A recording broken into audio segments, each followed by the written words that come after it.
for what I eat, and in a camp type setup where I can actually cook outdoors, I have a 2-burner stove, and right now I have cooking some lentil pasta from Trader Joe's and some plantains that I picked up from Walmart on the way here. Currently at Big Bend National Park here in Texas. This is the burner stove. You gotta put all 3 sides up. It blocks a little bit of wind. I went through like way too many matches trying to light that, so you have to make sure you put this up full turn, otherwise it won't light. And then that's the peels from the plantains. I also made some broccoli and baby bella mushrooms. And then for my oil, I just used coconut oil. And then I'm going to put some avocado with it, and I squirted some lemon juice on the mushroom and broccoli combo. I have a cooler. I also might cook zucchini and have it like pre-cooked for tomorrow because tomorrow I'm on the road again. And then these are like my spices. I know this isn't the most eco-friendly, but this is like one bag that I use for like forever. So there's the lemon, there's the food, there's more food, and that's the setup. Oh yeah, and it runs on propane. I have like 4 of these little propane things. Oh, if you're at a national park, this is like where you put your food. It's like in this bear-proof box. And there's my water. But see back here, this is a bottle of kerosene, and my friend brought it into the van. She had like this cute little lamp, but it accidentally spilled all over like an entire pile of my clothes and like this cutting board and a bunch of this stuff. So I like emptied it out. I'm definitely getting rid of that, not leaving that in because we don't have that lamp anymore because she like went her own way, which is cool because I want her to be happy.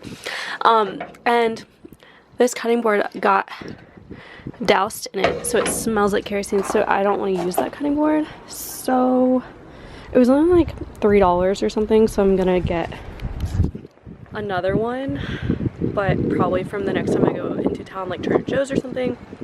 Or no, I got it from TJ Maxx. Started with a T, I was close. So when I'm in a pinch or don't want to pull out the full cooking display, then what I often do is hummus and carrots, really good. And then I do like some like protein bars, or there's like, if I'm really in a pinch and like I'm by Walmart, then there's like Lenny and Larry's protein cookies. Those aren't bad. They're super filling, and then you can just like eat one and then you're like set for a couple hours of hiking and stuff. And then another option to look at is protein powder. The powder that I've been using, as soon as I get this door to open, sometimes it does that. Okay, so the powder that I've been using is Orgain. And then I've also, there was a grocery store going into business and they had like this Terra's, this pumpkin one, so that was good for like a different flavor, so that's good. I really like Orgain if you're taking it plain or like a flavored one. I do have like unflavored ones that I got off of Amazon. I got like 3 packs, so it's like a ton. It's like a bulk deal. And Terrasol, I know the old place, well, the place that I used to work at for smoothies used Terrasol. It's like a good brand and it's organic and all that, so it's yummy. I just like to mix it in. So I have like cacao powder if I do have like the plain protein powder left and want to like put it in the smoothie thing real quick. Well, not a smoothie, just like a protein shake. But if I make it in a smoothie, I don't have to flavor it because everything else in the smoothie, like the fruit or whatever, flavors it for me. And then also bananas and kiwi. Kiwi I actually got from Aldi the other day. It was like on bulk sale for like $2 for 2 pounds, which is pretty epic. And then I try and keep myself hydrated. Again, I'm trying that water gallon challenge thing. And this is like the shaker thing. You can get these from Walmart for like $3 or $4. It's like got a little shaker. I think they call it like an aggravator because it's supposed to like aggravate the protein powder. So anyways, those are great. My sister got me this one, but I like to alternate between them because they get quite dirty and then smelly. So I like to like air them out. Bon appetit. So let me explain my food a little bit so you have a better understanding instead of just Nicole cooks random foods and in the city versus out of it. So when, on a day like today where I'm hiking, I wanted to go hike throughout the day, but I wanted to make sure that I was satiated, but I knew I'd be eating a good meal at the end of the day because it would be filling and I'd be able to batch create food. So like this leftover pasta and plantains and stuff I'll have for like a couple more days because I have a good cooler. So to do that, I was in kind of a rush today and I didn't really realize I had kiwis until I dug them out later. So I just did a protein smoothie for breakfast. Not even a smoothie, it's a protein shake for breakfast and a protein shake for lunch. And then by the time I came back here from hiking and everything, I was ravenous. So I was like, let me have some carrots and hummus. So I had a bunch of that, and then I cooked this. So that's why I'm eating so much all at once, because I've been hiking all day and outdoors, and I'm finally having like an actual meal. However, on a day when I'm in town, if there's a Whole Foods nearby and I want to get some work done and I'm not driving all day, because sometimes I just make long drives, so it kind of varies my eating schedule and habits and whatnot, but I'll do like a $1.69 burrito from Whole Foods, which is the best thing ever, because then you can spend several hours there working on editing and stuff. And then it's also like pretty safe at Whole Foods, I've found. Usually like the parking's good, so you don't have to worry as much about your car. Sometimes at Planet Fitness, I'm like putting the walk bar on and kind of nervous because there's some kind of like high theft areas that Planet Fitnesses are in. But yeah, so when I'm in town, I do like grocery stores, like if they have a microwave, like Whole Foods has a microwave, so I buy the burrito and then I heat it up there, and then I can eat it there and I can work there, so that's good. I've also done McDonald's. I'll do like a like their smoothie but without the dairy or the yogurt, so no milk and no yogurt, and then it's just like strawberry banana or like a mango pineapple, and then just the basic butter in there for me, which is awesome. It's like $2, and then you just again spend a bunch of time there because you are a patron of it and you're working on stuff, and you also charge stuff. That's important as well.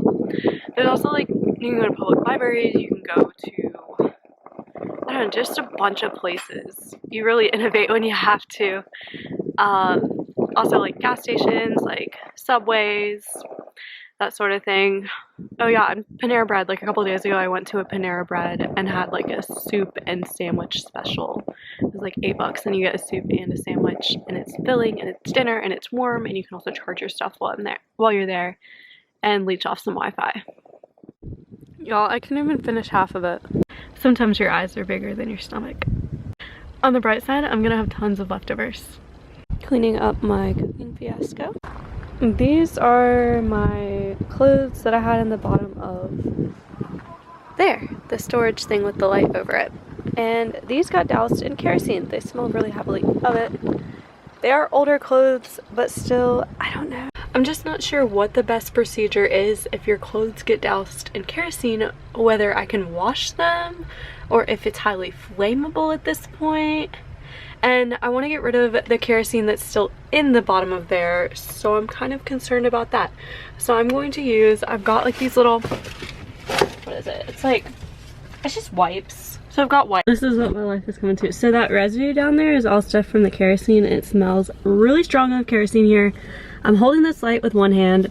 I'm gonna put it here because the magnetic lights, people, rechargeable and perfect. I think I'm gonna do that on those. Anyways, so I'm not really long armed, so I've been using this wonderful off-brand Windex to scrape this back and forth to try and get this, because I'm just trying to make it clean. Just trying to get rid of all the kerosene before I put stuff back in here. So I'm packing stuff away, and my little 2-burner camping stove is kind of stuck to the counter, and it made like full indents in the thing. It literally, and the pan did the same thing, so don't do that. You should probably put it on another surface to heat properly. So I came here to wash my dishes, but apparently you're not supposed to do that and I could get a citation. So don't do that if you're at the national park. And here's the actual place. It's like impossible to see. This is the hot springs area. As you can tell, it's definitely hot. Pretty sure I heard a bear and it kind of spooked me out, so I started heading back. I didn't bring any sort of like bear mace or anything, but I'm thinking at this point I probably should have. Back home. Thank you so much for watching. I hope you've enjoyed this video. Be sure to like, comment, and subscribe. Would love to hear from y'all what you'd like to see next.